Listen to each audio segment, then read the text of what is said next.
کریم صلی اللہ علیہ وآلہ وسلم نے فرمایا کہ جس طریقے سے دو انگلیاں ملی ہوئی ہے، آقا فرماتے ہیں میں محمد اور وہ شخص جو کسی یتیم کی پرورش کرے وہ اور میں جنت میں ایسے داخل ہوں۔ سبحان اللہ، ماشاءاللہ ماشاءاللہ۔ آج بڑی معذرت کے ساتھ اچھے اچھے لوگوں کو دیکھا گیا ہے، اچھے اچھے دیندار کہلانے والوں کو دیکھا گیا ہے کہ ان کے نزدیک یتیم کی کوئی اہمیت نہیں، یتیم کی کوئی وقت نہیں، یتیم کی کوئی حیثیت نہیں، اور یتیم کو معاذ اللہ حقارت کی نظر سے دیکھا جائے۔ جس کو قرآن نے جس کی تعظیم اور تکریم کے لیے کہا، آج لوگ اسے حقارت سے دیکھ رہے ہیں اور اپنے آپ کو دیندار کہتے ہیں، اپنے آپ کو دین والا کہتے ہیں۔ سنو اور اچھی طریقے سے سنو، ایک مرتبہ میرا جانا ایک انات آشرم میں ہوا۔ اب انات آشرم کا لفظ سن کر ہی آپ سمجھ گئے ہوں گے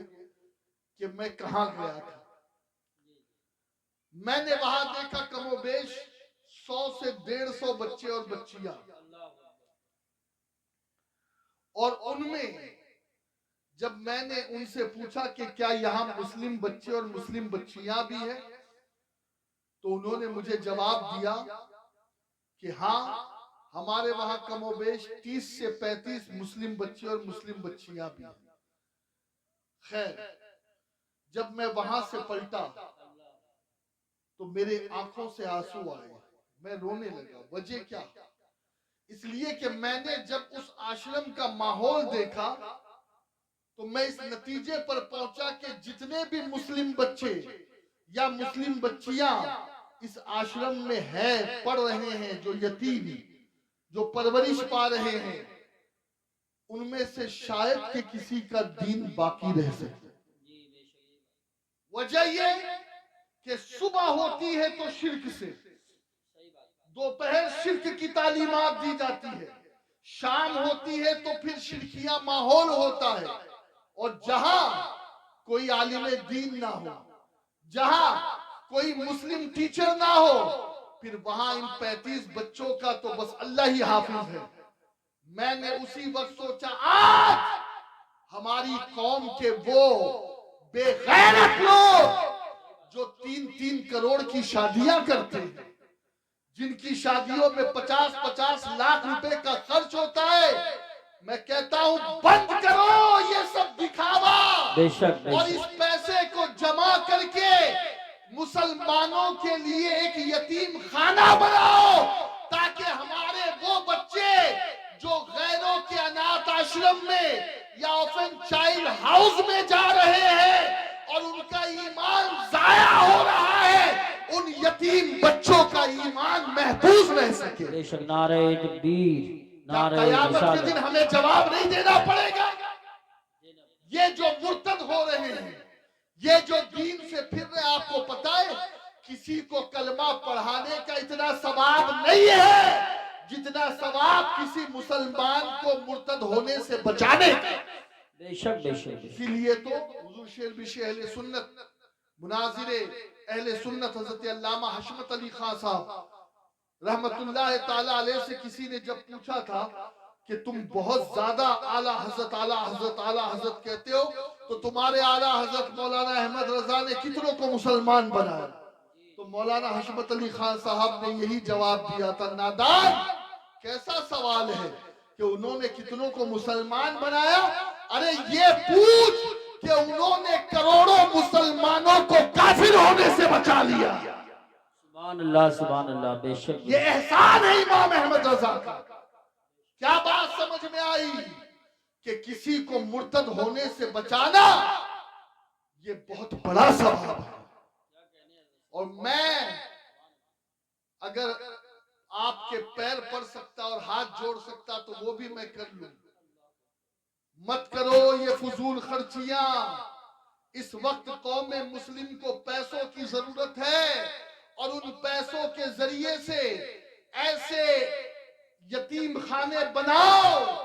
مسلمانوں کی کالجز ہو، مسلمانوں کی یونیورسٹیز ہو، مسلمان دینی ادارے کے ساتھ ساتھ دنیاوی تعلیمی ادارے بھی قائم کرے، تاکہ ہمارے بچے جو غیروں کی اسکول اور کالجز میں جا کر کے اپنا ایمان برباد کر رہے ہیں، ان کا ایمان محفوظ ہو سکتا ہے میری بات کسی کو بری لگے، لیکن یاد رکھیں آپ کو برا لگے یا اچھا لگے مجھے اس کی پرواہ نہیں، کیونکہ مرنے کے بعد مجھے اللہ کی بارگاہ میں جواب ہے۔ اور قوم کے ان پیسے والوں سے، ان سرمایہ کاروں سے، ان تاجروں سے میں کہنا چاہتا ہوں خدا کے لیے مسجدیں مدرسے یقیناً بناؤ، یہ تو ہماری مٹی میں ہے، یہ تو کبھی ہم سے چھوٹ ہی نہیں سکتا، لیکن اب ضرورت ہے کہ جب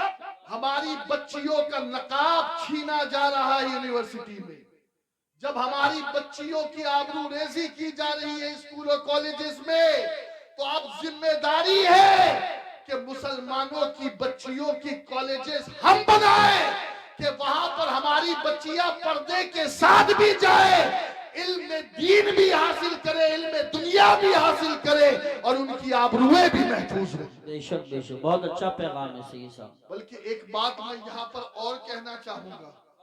بات نکلی ہے تو عرض کر دیتا ہوں، بہت خبریں چل رہی ہے، بہت سارے ڈاکو اور بہت ساری فلن دیویاں ہمارے معاشرے میں گھوم رہی ہے، عورتوں کے بیچ جاتی ہے، یہ لو 10,000 کا قرض، یہ لو 15,000 کا قرض، 1 مہینے بعد دے دینا، 2 مہینے بعد دے دینا۔ آپ نے 2 مہینے بعد 20,000 کا قرض دیا تو پھر اس نے 50,000 کا قرض دے دیا، کہا اور بعد میں دے دینا، پھر معاملہ یہاں تک چلا کہ پھر انٹریسٹ اور اس قسم کی، اور پھر دوستو باتیں بہت دور تک نکلی ہے، مرد تک یہ باتیں عورتیں آنے بھی نہیں دیتی۔ وجہ یہ ہے کہ اس قرض دینے والے اس ادارے کی پالیسی یہ ہے کہ وہ کسی مرد کو اس میٹنگ میں آنے کی اجازت ہی نہیں دیتا،